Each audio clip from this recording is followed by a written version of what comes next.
하신 우리 성도님들 주 안에서 평안하셨습니까? 오늘도 주님의 은혜가 여러분 위에 충만하실 줄 믿습니다. 자, 우리 함께 인사 나누겠습니다. 사랑하고 축복합니다. 사랑하고 축복합니다.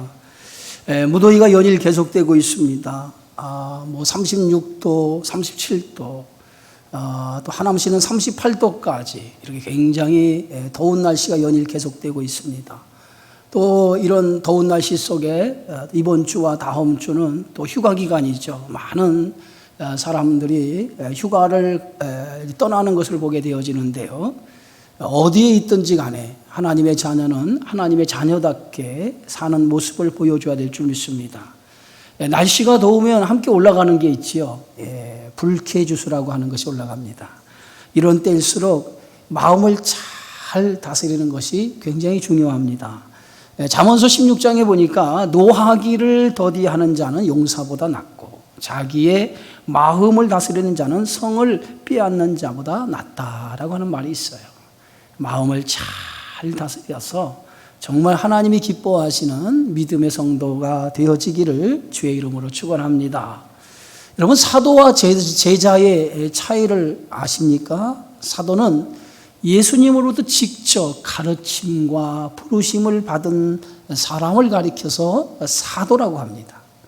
그리고 제자는 복음을 통해서 부르심을 받은 사람을 제자라고 해요. 그래서 엄격하게 말하면 사도는 예수님에게 부름을 받은 12 제자 외에는 사도라고 말할 수 없지요.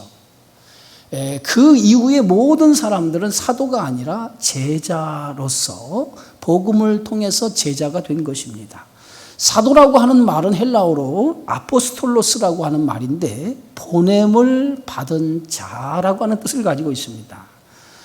오늘 본문에 보면 제자를 가리켜서 처음으로 제자라고 부르지 아니하고 사도라고 부르는 말씀이 나오죠. 오늘 6장 30절에 보면 사도들이 예수께 모여 자기들이 행한 것과 가르친 것을 낱낱이 고하니라고 기록하고 있어요.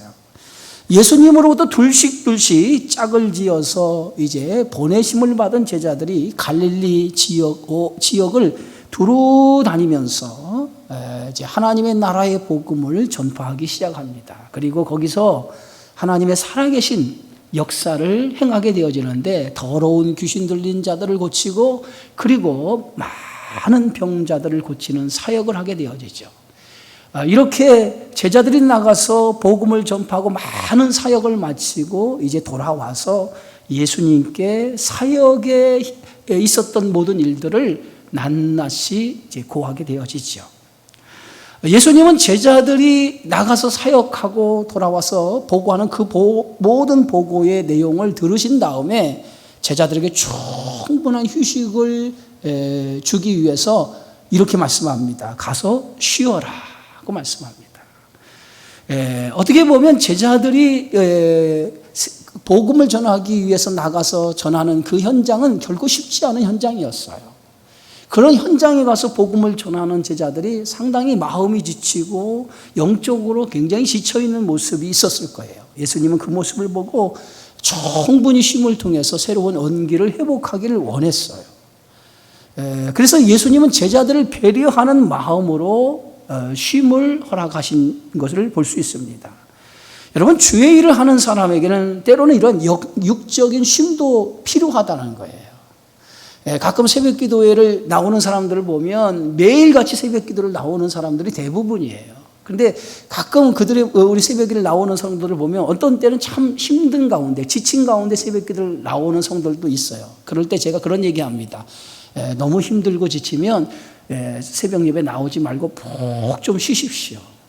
그래서 육적인 충전을 좀 가지십시오라고 하는 그런 얘기를 해요. 왜냐하면 사람은 육체의 충전이 굉장히 중요하거든요. 어떤 일의 한계가 지나쳐버리면 나에게 가지고 있는 에너지를 다 쏟아버리면 어느 순간에 그 에너지가 번쩍하고 나의 육체가 한계점에 도달하면 쓰러지는 경우가 있거든요. 과로사라고 하는. 그래서 하나님께서 천지를 창조하실 때에 6일을 창조하고 7일째 쉬었잖아요. 그것은 인간에게 쉼이라고 하는 것이 그만큼 중요하다는 거예요.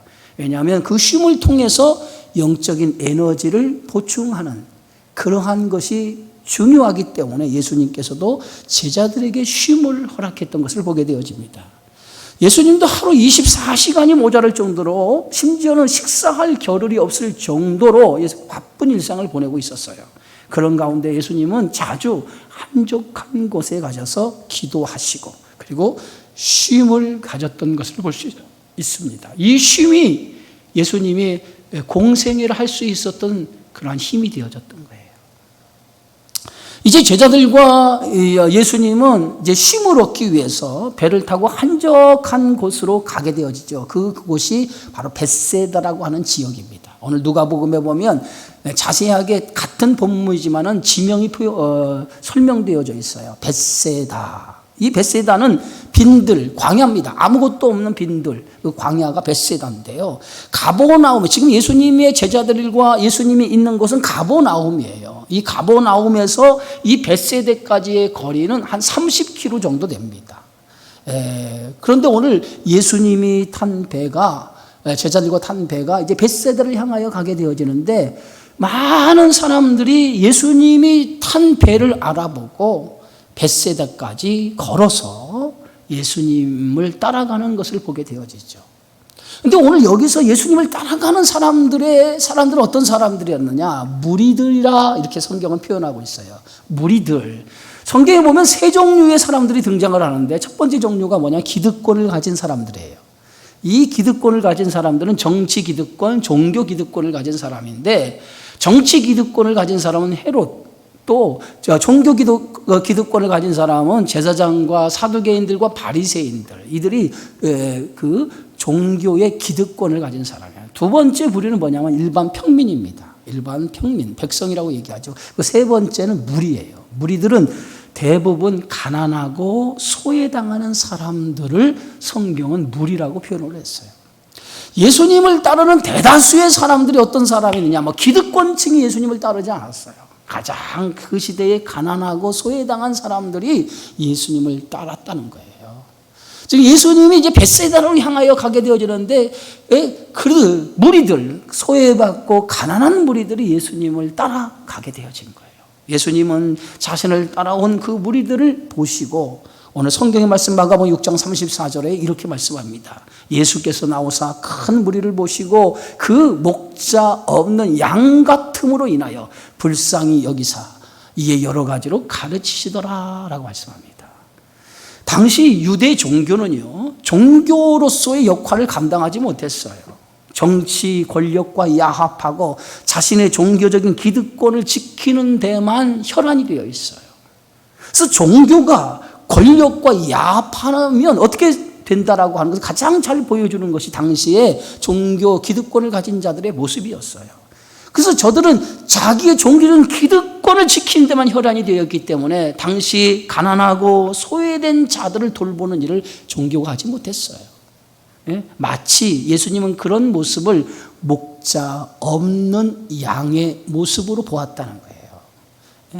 여러분, 양이라고 하는 동물은 앞을 잘 보지 못해요. 아주 앞을 자지 못해서 자주 구덩이에 빠지고 엉뚱한 방향으로 가기도 한다는 거예요. 그래서 목자의 돌봄이 절대적으로 필요한 동물이 누구냐면 그게 양이라고 하는 동물이에요.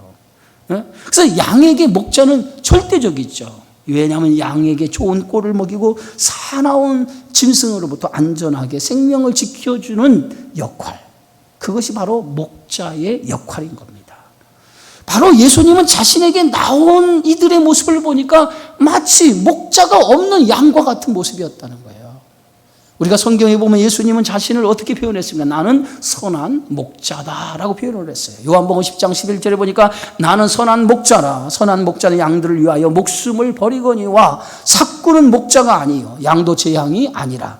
이리가 오는 것을 보면 양을 버리고 달아나니 이리가 양을 물어가고 또 해치느니라. 예수님은 자신을 선한 목자라고 말씀하면서 선한 목자는 양들을 위하여 목숨을 버린다는 거예요. 그게 선한 목자라는 거예요. 그러나 삭구는 양을 버리고 도망간다는 거예요. 여러분, 여기서 사꾼이라고 하는 말은 무엇을 의미하냐면, 당시 목자는 두 종류의 목자가 있어요. 자신의 양을 돌보는 목자가 있고요. 사꾼 목자는 돈을 받고 양을 돌보는 목자가 있었어요. 예? 그래서 오늘 예수님께서 말씀한 사꾼 목자라고 하는 것은 양을 돌보는 목자인데, 돈을 받고 양을 돌보는 목자를 가리키는 거예요. 돈을 받고 양을 돌보는 목자는 사나운 이리가 오면 자신의 생명을 지키기 위해서 양을 버리고 도망간다는 거예요. 그게 사꾼 목자라고 성경은 말하고 있어요. 예수님께서는 자신을 따르는 많은 무리들이 자신 앞에 오는 것을 보고 목자가 없는 양처럼 저들을 바라보신 거예요. 그래서 오늘 성경의 말씀에 보면 불쌍히 여겼다. 불쌍히 여겼다. 여기서 불쌍히 여겼다라고 하는 말은 정말 예간장이 녹는, 창자가 끊어지는 아픔으로 그들을 바라봤다는 거예요. 자신들에게 오는 수많은 무리들을 보니까 불쌍해 보였다는 거예요. 정말 창자가 끊어지는 아픔으로 그들을 바라보았다는 거예요. 이런 마음이 주님을 따르는 사람들이 가져야 될 마음이라고 저는 생각합니다. 창자가 끊어지는 아픔으로 영혼을 바라볼 줄 아는, 그리스도의 마음으로 바라볼 줄 아는 사람이 정말 그리스도인이에요. 주님은 그런 마음으로 우리를 사랑해 주셨고, 그 사랑으로 십자가에서 자기의 몸을 우리를 위해서 대신 드렸던 것을 볼 수 있어요. 오늘 쉼을 위해 이 벳사다까지 왔던 예수님은 그 무리들을 보시고, 자신을 따라온 무리들을 불쌍하게 보시고 쉬지도 않으시고 그들에게 이제 하나님의 나라의 복음을 가르치시기를 시작해요. 그런데 그들에게 하나님의 나라의 복음을 가르치다가 그만 해가 저물 때가 된 거예요. 오늘 성경 말씀 마가복음 6장 35절에 보니까 때가 저물어 가매 제자들이 예수께 나와 여짜오되 이곳은 빈들이요 날도 저물어 가니라고 말하고 있어요. 이제 정신없이 자신에게 모인 사람들에게 하나님의 나라의 복음을 가르치기 시작하는데 해가 진 거예요. 해가. 날이 어두워져 가는 거예요. 날이 어두워져 가니까 이제 저녁 때가 가까워진 거예요. 그러니까 제자들이 걱정이 든 거예요.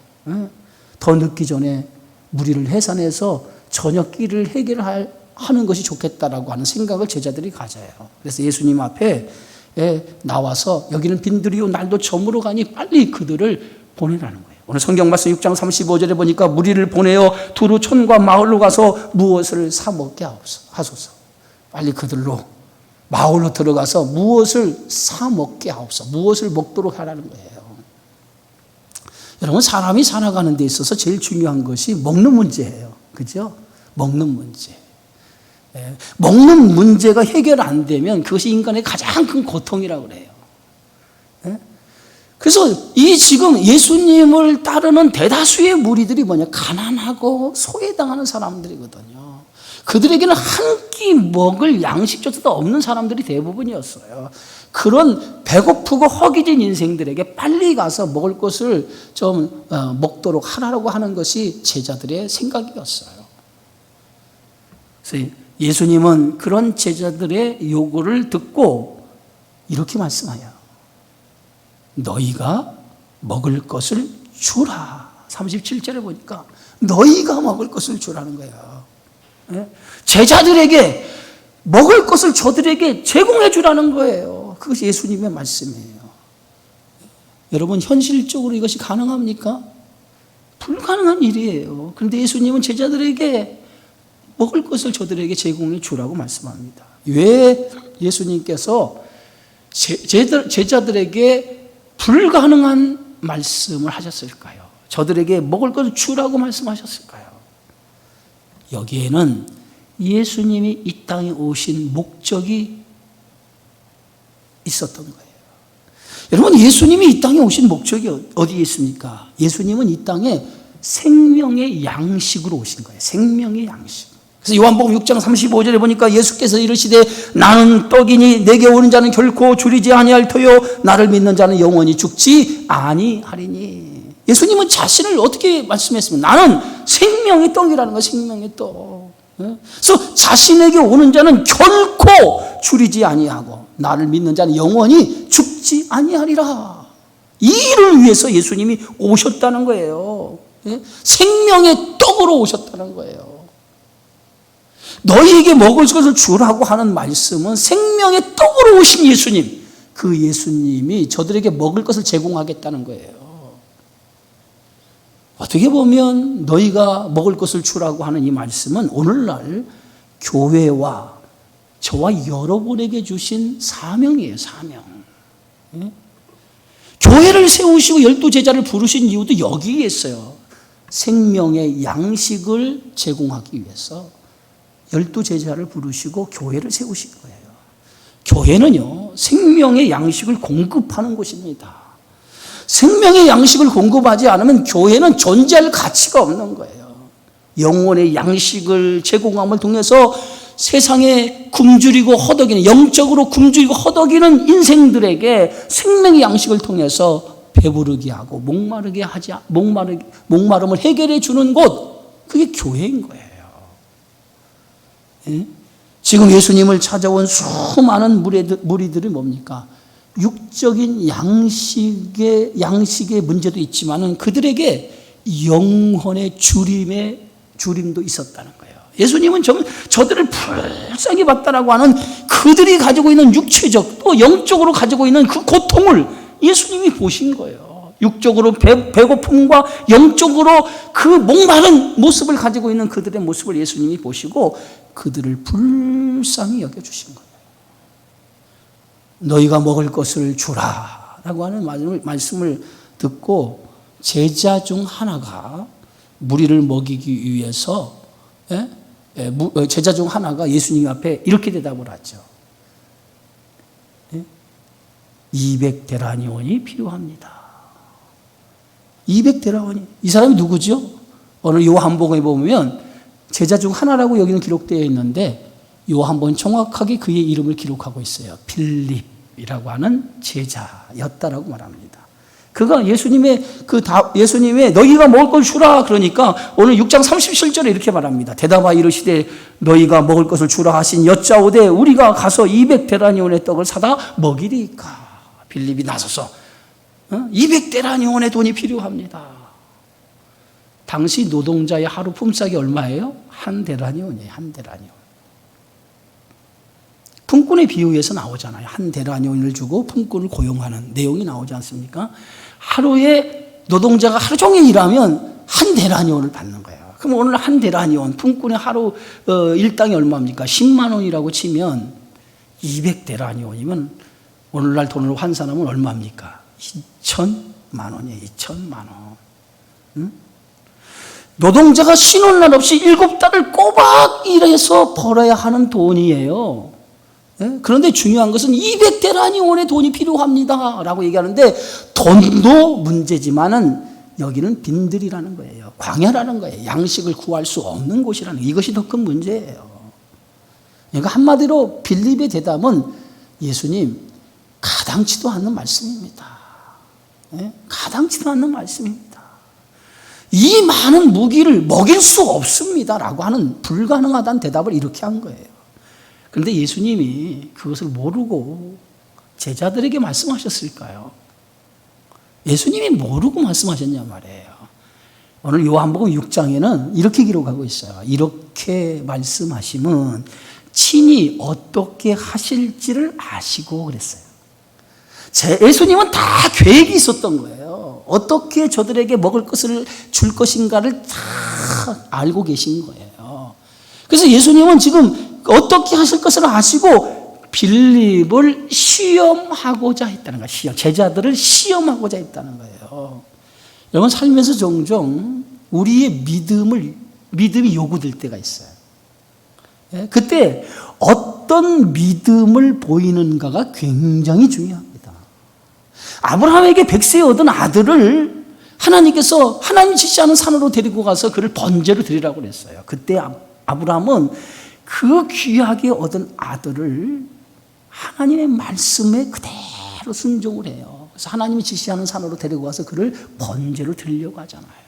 이게 믿음을 요구할 때에 아브라함이 믿음을 드리니까 하나님께서 그 아브라함의 믿음을 보시고 뭐라고 말씀하냐면 이제야 내가 나를 경외한 줄 알았노라 라고 아브라함을 축복해 주는 걸 볼 수 있어요. 믿음을 요구할 때 우리의 믿음을 하나님 앞에 보여드려야 돼요. 거기서 하나님의 역사가 나타나는 줄 믿습니다.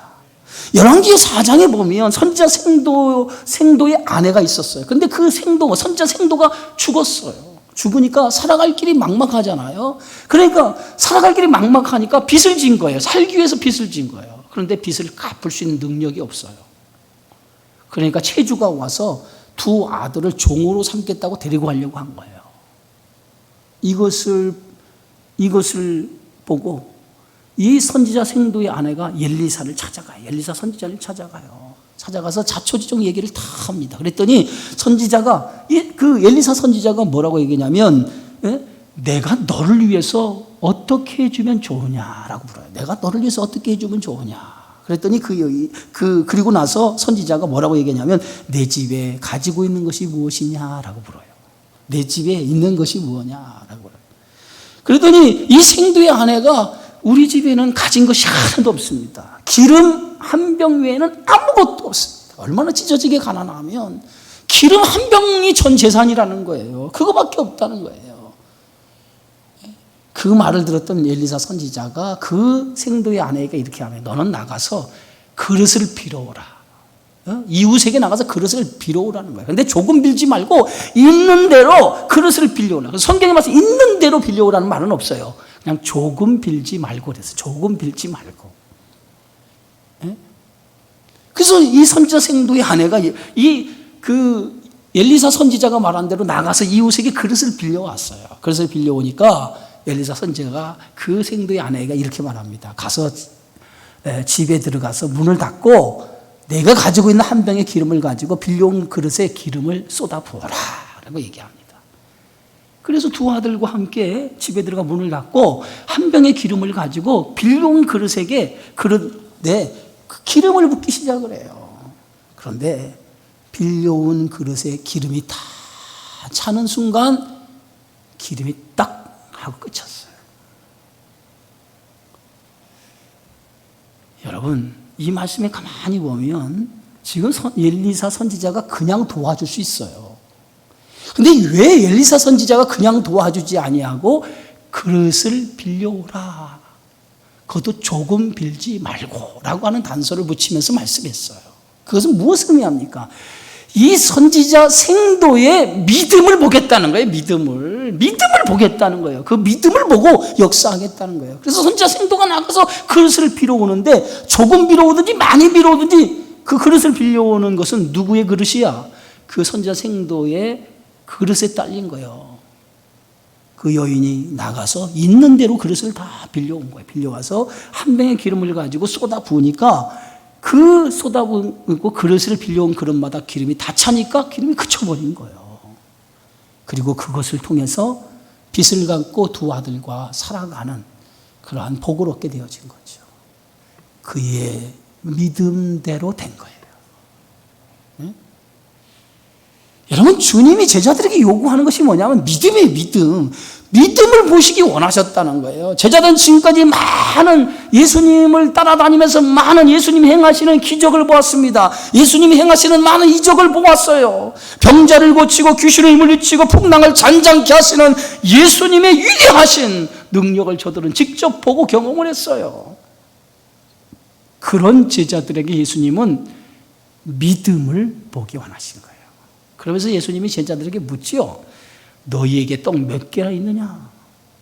너희에게 떡 몇 개나 있는지 가서 보라 라고 말씀해요.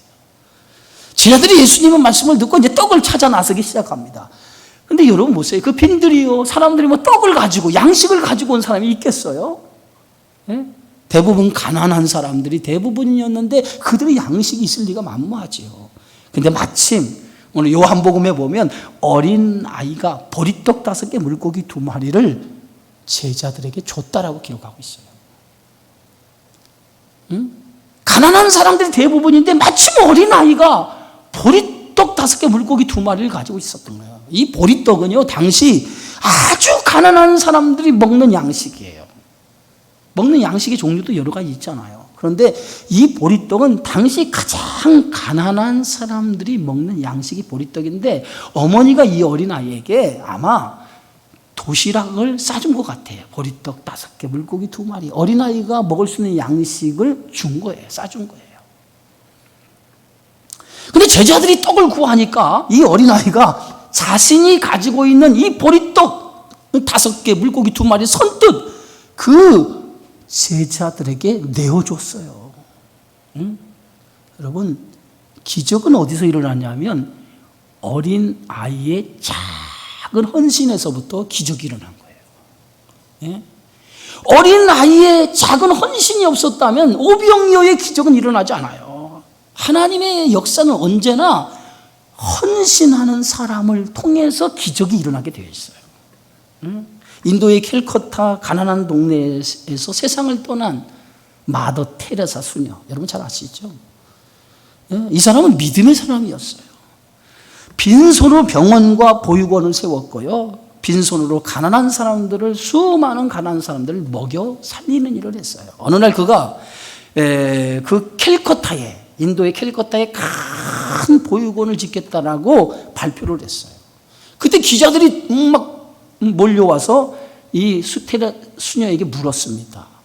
보육원 건축을 위한 기금이 얼마나 마련되어 있습니까? 라고 물으니까 테레사 수녀가 이렇게 대답하죠. 준비된 기금은 오직 3실링 뿐입니다 하고 그 3실링 동전 세입을 책상 위에 딱 올려놨어요. 그랬더니 그것을 보았던 기자들이 웃음을 터뜨린 거예요.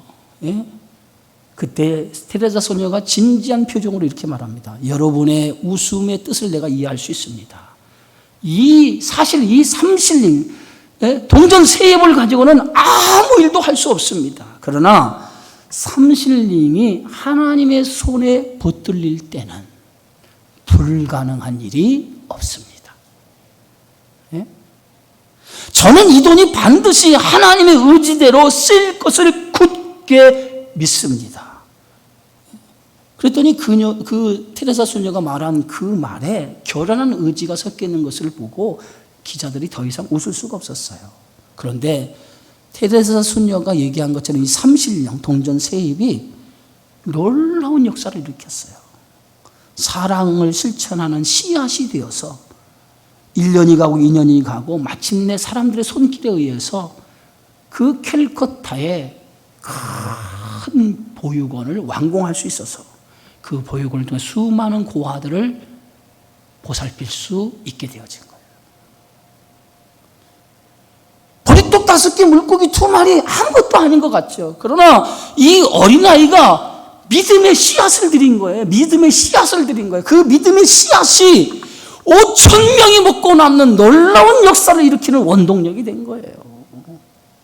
예수님께서는 어린아이가 좀 물고기 5개, 보리떡 5개, 물고기 2마리를 가지고 그것을 이제 축사하시죠. 하늘을 우러러 축사를 하십니다. 그리고 그 잔디에 100명씩 50명씩 때를 지지 않게 하고 축사하신 후에 그 양식 보리떡 5개, 물고기 2마리를 떼어서 제자들에게 주기 시작을 해요. 제자들에게 나누어 주기 시작합니다. 마치 유월절 전날 예수님이 제자들에게 최후 만찬을 했던 것과 같은 거예요. 예수님이 떡을 가지고 그 떡을 축복하시잖아요. 기도하시고 나서 떼어 제자들에게 주시면서 이렇게 말씀해요. 받아 먹어라. 이것은 내 몸이라, 내 몸이니라 하면서 떡을 떼어줬어요. 또 예수님께서 그 잔을 가지고, 포도주 잔을 가지고 기도하신 후에 제자들에게 주시면서 이것은 많은 사람을 위해 흘리는 나의 피 곧 언약의 피니라 하고 마시라 라고 제자들에게 주었어요. 마치 예수님이 지금 보리떡 5개, 물고기 2마리로 유월절 최후의 만찬하는 것처럼 거기 앉아있는 모든 사람들에게 떡을 떼어서, 물고기를 떼어서 그것을 지금 제자들에게 나누어 주는 거예요. 근데 나눠주면서 예수님이 뭐라고 하냐면 너희가 나누어 주라고 얘기해요. 너희가 떼어주라. 제자들이 예수님이 주신 떡과 물고기를 받고 그것을 떼어서 사람들에게 나누어 주라는 거예요. 그래서 제자들이 예수님께로부터 받은 것을 가지고 떼어주기 시작합니다. 예수님으로부터 받은 것을 가지고 떼어주기 시작하는데 놀라운 일이 일어났어요. 보리떡 5개와 물고기 2마리로 거기에 모인 사람들이 다 배불리 먹은 거예요. 근데 거기에 모인 사람이 몇 명이냐? 오늘 성경 44절에 보니까 떡을 먹은 사람이 5,000명이었다고 그랬어요. 떡을 먹은 사람. 그런데 오늘 보세요.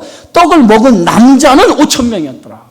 그 남자가 5,000명이었어요. 그런데 여기에 숫자가 들어가지 않은 사람들이 있었잖아요. 여자와 어린아이까지 계산하면 2만 명이 되는 사람이 다 배불리 먹은 거예요. 그리고 12광주리가 남았어요. 네? 5,000명이 먹는 사람이 다 배불리 먹는 기적이 어떻게 일어났습니까? 떡을 떼어줄 때 일어난 거예요. 예수님으로부터 받은 떡을 떼어줄 때 5,000명이 넘는 기적의 역사가 일어난 거예요. 여러분이 주님께 받은 은혜를 나누어주면 수많은 영혼이 여러분이 나누어진 그 양식을 통해서 배불리 먹고 그 영혼이 기갈에서 벗어나는 축복이 있을 줄 믿습니다. 예수님은 그런 의미, 너희가 먹을 것을 나누어주고 떼어주라는 거예요. 떼어줘. 그리스도인은 자꾸 움켜주고 살면 안 돼요. 내 것으로만 알고 살아가면 안 돼요. 우리는 하나님의 사랑을 흘려 보낼 줄 아는 사람이 돼야 돼요. 그런 사람이 복 있는 사람이에요. 자꾸 내 것으로 내 건 이것만 움켜 살면 그 사람은 정말 복 있는 사람이 될 수 없어요. 요즘 한국의 제일 부자가 누군지 아십니까? 누구죠? 우리는 이재용 삼성 그룹 회장이 우리나라의 최고의 갑부라고 생각을 합니다. 그런데 어제 뉴스에 보니까 이재용 삼성 회장의 그 재산보다 뛰어넘는 우리나라의 최고의 갑부가 탄생했어요. 누군지 아세요? 카카오 창업자. 그가 이재용 회장보다 더 많은 재산을 보유하게 됐어요. 근데 그는 그 많은 재산을 반절딱 사회에 내놓기로 약속을 했어요. 그가 사회에 내놓고 약속할 때가 그의 재산이 5조였어요. 5조. 근데 지금은 15조가 넘는 돈이에요. 그 돈의 반절을 내는 거예요. 더 많아지면 더 많이 내겠죠. 약속을 했으니까 자기 재산 반절을 사회에 기부하겠다고. 여러분, 우리가 하나님의 사랑을 받은 사람이라면 그 사랑을 흘려보내야 돼. 흘려내려 보내야 돼요. 하나님의 사랑을 받았으면 흘려내보지 않으면 거기에 아무런 생명의 역사가 나타날 수 없어요. 너희가 나누어줘라. 너희가 나누어줘라. 예수님으로부터 받은 것을 나누어주라는 거예요. 그랬더니 제자들이 예수님이 받은 것을 나누어주기 시작할 때에 거기에 있는 사람들이 다 배불리 먹고 12광주가 남는 기적이 일어났어요. 어디슨 테일러 선교사가 어느 날 가난한 집을 신방하게 돼요. 그때 그의 전 재산이 한 주일 먹을 빵을 구입할 3실릭 6펜스밖에 없었어요. 한 주일 동안 먹을 빵을 구입할 돈밖에 없었어요. 근데 테일러 선교사가 이제 신방을 간 거예요. 근데 신방 간 집이 어떤 집이냐면 갓난 아이가 있는데 그 아이의 어머니가 몸져 누워있는 집을 신방 간 거예요. 그래서 그는 그 집에 신방을 가가지고 이 선교사님이 속으로 이렇게 생각을 해요. 내가 가진 3실링 6펜스 내가 가진 돈이 이거보다 더 많다면 내가 이 가난한 여인에게 1실링을 기쁘게 줄 텐데 하고 생각을 했어요. 내가 이보다 더 많은 돈을 가지고 있으면 그 많은 돈 중에서 1실링을 이 가난한 사람에게 줄 텐데 라고 속으로 생각을 했어요. 그리고 그 아기 엄마에게 낙심하지 마십시오. 하나님은 자비롭고 사랑 많으신 하나님입니다. 그 하나님이 계십니다. 라고 그를 위로했어요. 그때 그의 마음속에 어떤 소리가 들리냐면 이 유선자야. 사람들에게 사랑 많으신 하나님이라고 운운하면서 너는 내 주머니에 있는 돈을 움켜잡아? 그런 소리가 그의 가슴에 들리기 시작했어요. 그래서 양심의 가책을 받은 이 허디슨 테일러 선교사가 자기가 가지고 있는 36펜스를 다 꺼내어서 한 주일 먹을 양식의 돈을 다 꺼내어서 그 아기 엄마에게 주고 돌아갔어요. 다음 날 아침 한 주일 빵을 살 돈을 다 주고 왔으니 먹을 양식이 없잖아요. 빵을 구할 양식이 없으니까 빈 식탁 앞에 앉아서 어젯밤의 일을 감사하면서 하나님 앞에 기도하고 있는 거예요.